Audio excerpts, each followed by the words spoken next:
Diajak teman main ke rumah makan miliknya, katanya beberapa hari dapat gangguan. Saya yang skeptis dengernya, akhirnya cuma ikut aja. Pas sampai di tempatnya, langsung anyep rasanya badan.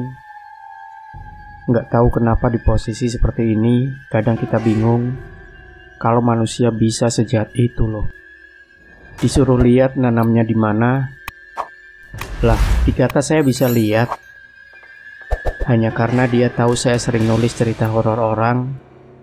Tapi ya akhirnya saya ajak teman saya yang bisa lihat begituan. Dan sial, di pintunya udah dipasang genderuwo yang setengah badan doang buat tutupin pintunya. Saya tulisin aja ya sekelumit cerita ini dan langsung kelar aja ya, sekalian mumpung saya di depan laptop. Cerita ini dimulai 2 minggu yang lalu saat saya sedang sibuk-sibuknya kerja dan kuliah. Karena akhir-akhir ini saya memang sedang padat-padatnya, sampai gak ada waktu lagi buat pegang laptop. Jadi maaf ya, saya gak seperti dulu yang punya banyak waktu, apalagi nilai lagi jeblok. Di situ saya dapat telepon dari teman lama yang resign terlebih dulu. Katanya dia bangun rumah makan dari uang pesangon saat kerja di pabrik ini. Terjadilah percakapan yang intinya dia pengen ngundang saya ke rumah makan miliknya. Saya yang lagi sibuk-sibuknya awalnya nolak, tapi aneh, dia seperti memaksa biar saya datang ke tempat rumah makan miliknya. Karena saya sudah capek cari alasan, akhirnya saya mau dengan catatan dia jemput karena rumah makan dia jauh, agak sedikit terpelosok. Saya sendiri pun bingung, kenapa buka di tempat pelosok begini. Tapi saya coba positif. Saya ingat dia bilang bakal jemput Kamis malam, yang artinya malam Jumat. Saya masih coba buat mikir positif, karena dari sekian banyak hari, kenapa dia milih malam Jumat. Akhirnya mobil teman saya datang, dan berangkatlah kita. Entah kenapa, malam itu firasat saya mendadak gak enak sekali. Seperti ada yang ganjel. Seolah-olah ada yang bisikin buat ngurungin niat. Tapi ya sekali lagi, teman saya perilakunya aneh, dia maksa. Dan di situ saya melihat ada yang janggal dari dirinya. Matanya menghitam kayak orang gak pernah tidur. Jujur, saya sedikit takut waktu itu karena dia yang nyetir. Selama di perjalanan, saya coba ajak ngobrol, dan dia jawab seadanya, lebih seperti nggak jelas. Beberapa kali juga dia seperti ketelesot atau keceplosan soal tali pocong dan rambut sundel bolong atau apa. Tiap saya ulang kalimat itu, dia selalu mengelak. Di sini saya mikir, kenapa nih anak? Kalau kalian tahu tempat ini, pasti kalian langsung mikir, buat apa bangun rumah makan di daerah dataran tinggi yang kebanyakan bangunan villa dibandingkan rumah penduduk. Saya masih mikir positif karena harga sewa rukonya lebih murah, tapi saya masih curiga. Sampailah saya di jalan lurus, saya nggak pernah berhenti ngajak ngobrol. Takut dia ketiduran, terus terjadi hal tak diinginkan. Tapi di sepanjang perjalanan, hal aneh terjadi. Salah satunya, teman saya berkali-kali melihat ke jendela dengan sorot mata serius. Seperti ada objek di samping jalan. Di sini dia terus seperti itu. Tak hanya sekali 2 kali, tapi berkali-kali. Dan selalu diakhiri dengan memejamkan mata, yang berakhir saya senggol agar dia sadar. Kowe iki sakjane ndelok opo? Kamu ini sebenarnya lihat apa sih? Tanya saya yang mulai gak bisa menahan diri. Saya bukan tipikal pemaksa, tapi kalau seperti ini kasusnya, pasti gak jauh-jauh dari lihat hal-hal yang kadang masih diperdebatkan kehadirannya bagi mereka yang belum pernah melihatnya langsung. Tapi saya sudah menangkap gelagat ini. Di sini saya coba bujuk pelan teman saya agar mau cerita, dan benar, dia mengatakan sejak tadi ada banyak sekali orang di pinggir jalan awe-awe melambaikan tangan untuk mencari tumpangan. Masalahnya sebagian dari mereka tak memiliki wajah utuh. Saya mulai mendengarnya. Bulu kuduk saya merinding diakhiri dengan mobil berhenti mendadak. Yang saya katakan pertama adalah berteriak sekencang mungkin, "Jemput." Maaf, tapi saat saya takut atau marah, kalimat ini paling sering keluar. Tolong jangan ditiru, karena ini cara saya mempertahankan diri di posisi takut kronis, karena tempat kami berhenti adalah jalan rawan penduduk. Saya lihat teman di mana ekspresinya seperti tercengang dengan gerakan lambat. Dia melihat saya sambil bilang, "Koyoke aku melindas kucing." Sepertinya aku baru saja melindas kucing. Saya langsung keluar diikuti teman saya. Posisi kiri kanan pohon tinggi dan tidak ada kendaraan lain. Dan benar, ada kucing tergilas dengan darah di sepanjang jalan. Saya dan teman saya masih tercengang, bingung, seperti blank seketika. Tapi kemudian saya sadar dan segera lepas jaket sambil berjalan mendekati bangkai kucing itu, di mana darahnya berceceran tersarap jauh sampai ban mobil. Dalam hati saya nggak karuan. Dengan gemetar hebat saya pegang jaket, sedangkan teman saya ngikutin dari belakang. Jalan kami terasa pelan, karena entah bagaimana tempat ini serasa beda, lain, seakan ada yang sedang mengamati kami. Disitulah saya dan teman saya lihat kucing itu tak bergerak. Saya langsung inisiatif buat ngeringkus nyelimutin pakai jaket. Tapi baru nyentuh badan kucing, tiba-tiba kucing itu langsung berdiri sebelum lari kenceng masuk ke sela antara pepohonan. Saya dan teman saya berpandangan sebentar sebelum lari. Kami lanjut dalam kondisi kacau. Baru kali ini saya lihat kucing yang badannya kegilas, di mana darah yang keluar sampai bikin ngilu, bisa berdiri dan seperti tidak terjadi apa-apa. Dengan kondisi kebingungan, mobil akhirnya melanjutkan perjalanan hingga akhirnya kami sampai di rumah makan itu. Kaget yang pertama saya pikirkan, waktu itu masih belum terlalu malam, sekitar jam 8. Tapi kondisi rumah makan tutup. Tutup? Saya tanya. "Iya wis tutup rong dino." "Sudah tak tutup dari 2 hari yang lalu." "Kok ngono? Kok gitu?" Wajah teman saya menunduk. Saya pun tak bertanya. Alih-alih saya mendekati rumah makan itu, dan seketika saya langsung bisa merasakannya. Sudah lama saya tidak pernah merinding seperti ini. Terakhir kali saya merasa badan seperti orang ditindih itu saat saya melihat dengan mata kepala sendiri wujud Nini Towo, dan perasaan ini yang langsung saya rasakan. Pintu dibuka, kami masuk dan melihat-lihat.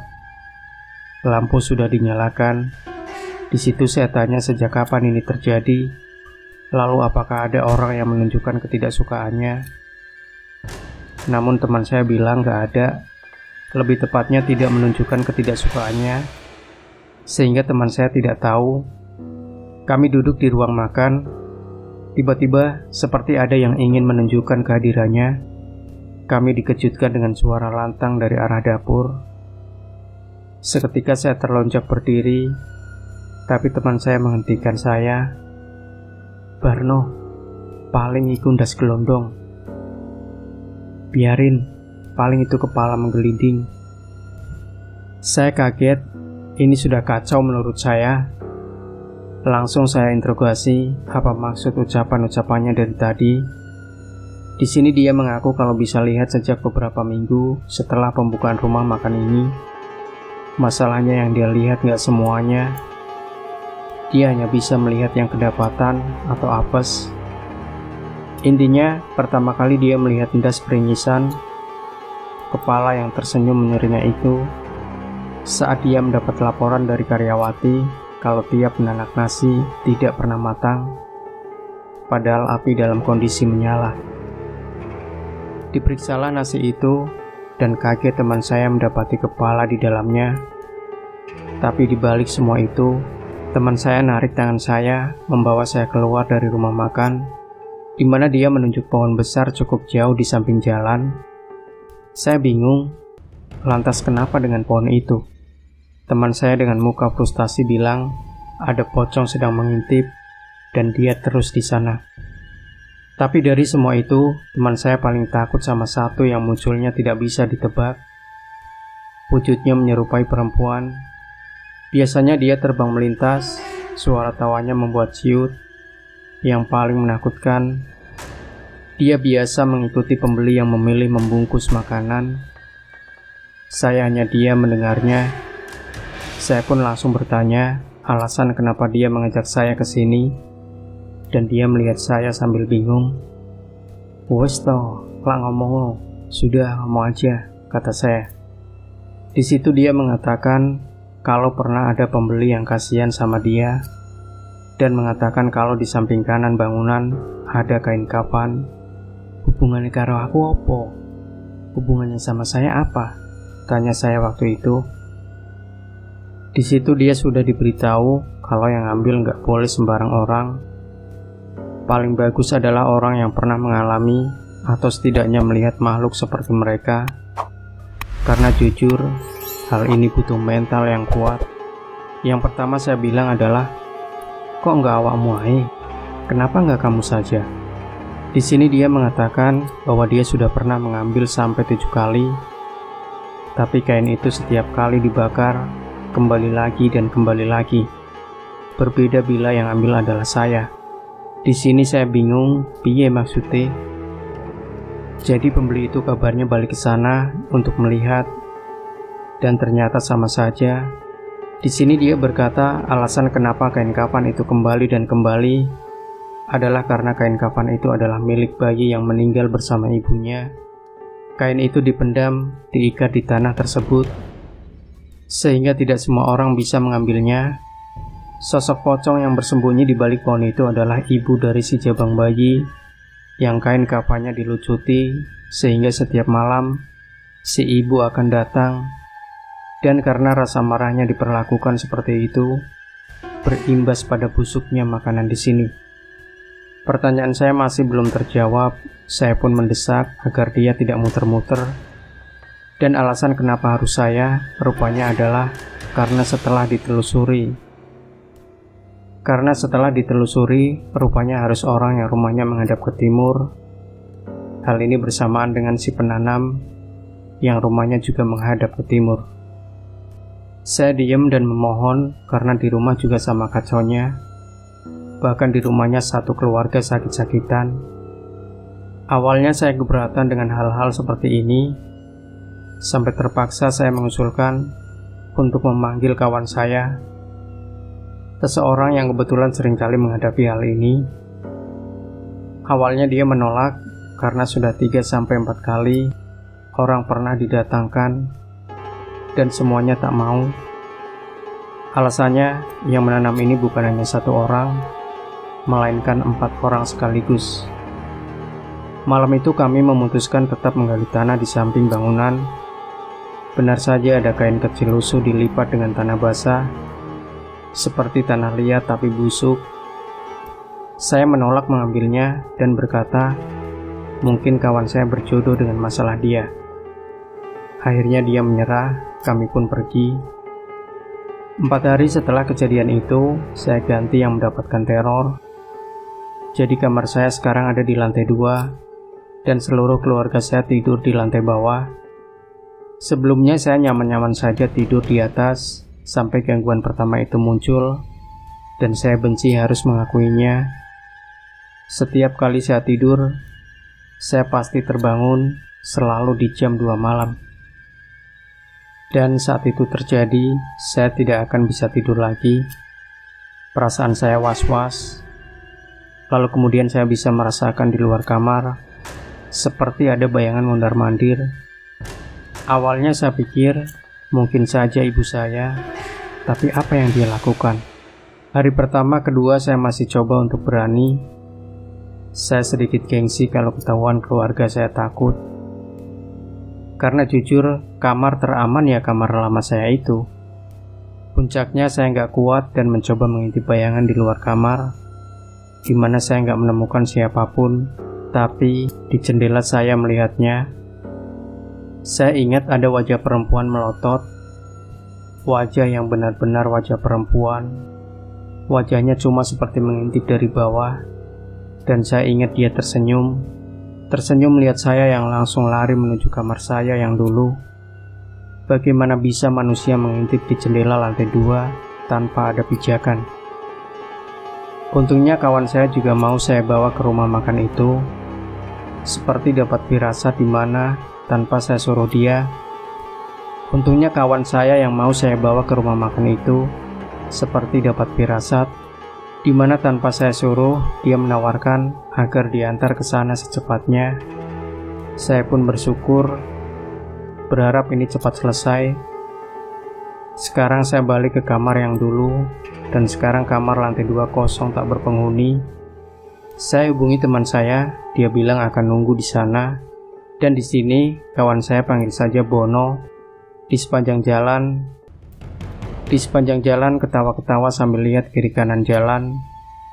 Waktu saya bonceng naik motor, saya cuma lihat dari spion. "Guyo apa toh? Ketawain apa?"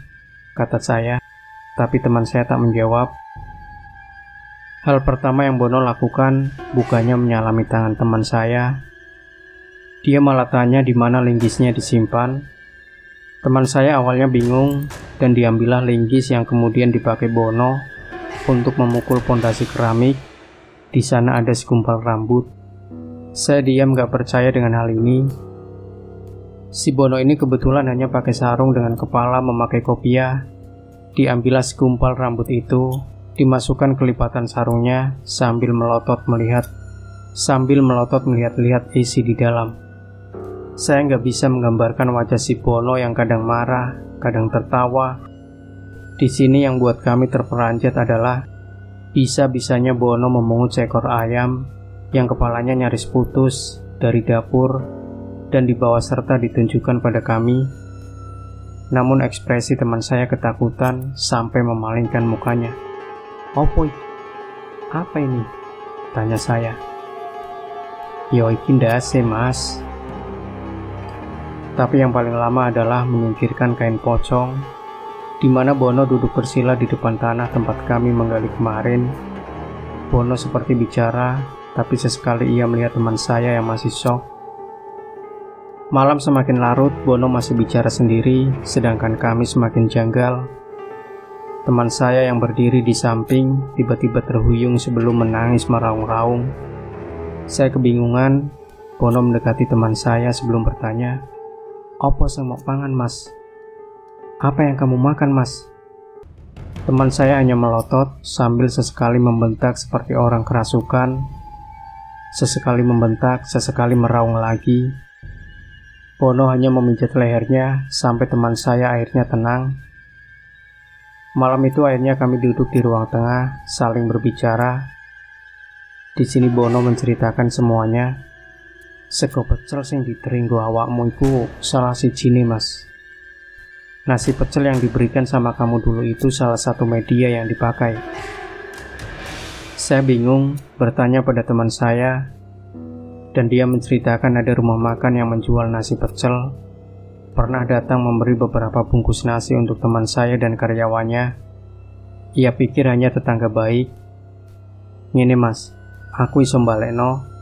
Santet dibayar santet, kiriman dibayar kiriman, tapi jenengan gelem njupuk resikone. Gini saja, Mas, saya bisa mengembalikan, santet dibayar santet, dan kiriman seperti ini dibalas kiriman lagi. Tapi Anda mau menerima resikonya?" tanya Bono. Teman saya menatap Bono dengan ekspresi marah. Saya bisa melihatnya. Ia pun bertanya resiko apa yang nanti diterima. Bono hanya diam. Sesekali dia melihat ke sekeliling.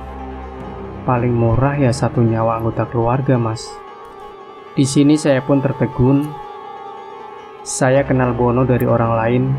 Memang Bono seringkali bilang, untuk sampai di titik ini, dia pernah sangat hitam.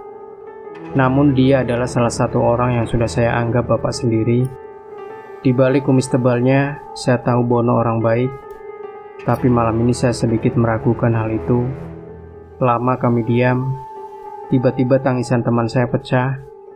Dia meminta Bono untuk tidak melakukannya, sembari bertanya apa yang harus dia lakukan. Di sini Bono menceritakan bahwa gumpalan rambut itu adalah bulu kemaluan Gendruwo yang sekarang menjaga pintu untuk menutupi rumah makan ini. Bangkai ayam yang ditanam itu pun sudah dijampi-jampi agar menyerupai kepala seseorang yang dikenali oleh korban. Saya terhenyak mendengarnya. Rupanya itu alasan teman saya tidak terlalu takut lagi, karena yang ia lihat adalah kepala almarhumah ibunya. Kain kafan sing ditanduriku yo angel ngejolno, amarga ibuke dendam kesumat ambek sing nandur. Masalah waktu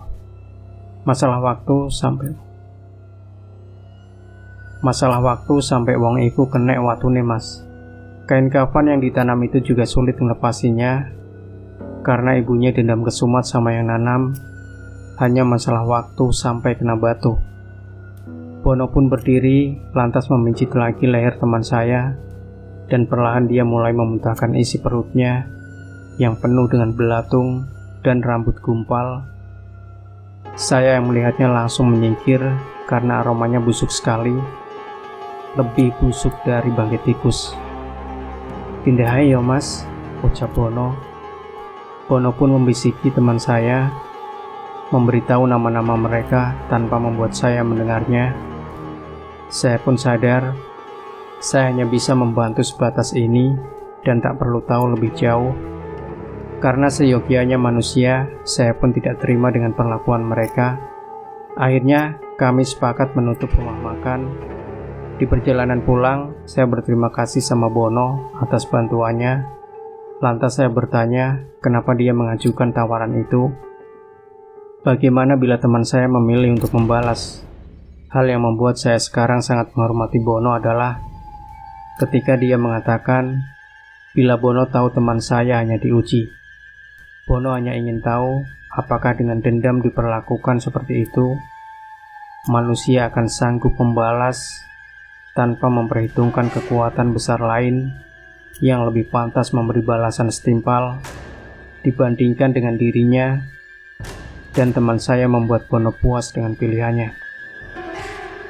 Aku mek iso ngewangi ngersiki. Iso ae aku bales tanpa njaluk rego, tapi yang ngono gak bakal ono marine. Aku bisa saja membantu membersihkan, lalu ku balas tanpa meminta imbalan apapun. Tapi ya gitu, semuanya jadi gak akan ada habisnya, ucap Bono. Satu hal terakhir yang Bono katakan adalah alasan kenapa saya yang dimintai tolong ternyata bukan karena rumah saya menghadap timur, melainkan karena saya belum menikah. Saiki aku roh lapo, caiku koyo isin-isin ngomong. Tapi ya sudahlah. Cerita ini sudah mendapatkan persetujuan semua orang yang terlibat, dan pesan saya sebenarnya sama seperti waktu pertama menulis ini. Ingat, rezeki sudah ada yang mengatur. Jangan takut tertukar, apalagi sampai tak kebagian. Mungkin itu pesan saya. Matur nuwun.